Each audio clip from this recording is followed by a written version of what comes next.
Look at this little thing. I have gently pulled it off with a little stick, and it fell down, upside down, and look at it.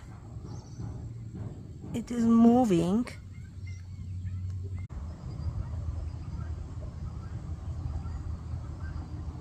Already grabbed the grass.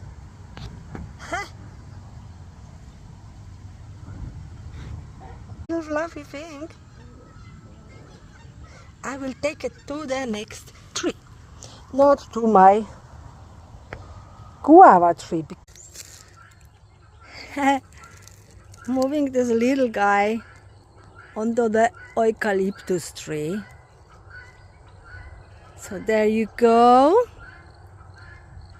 We'll have to find out what its name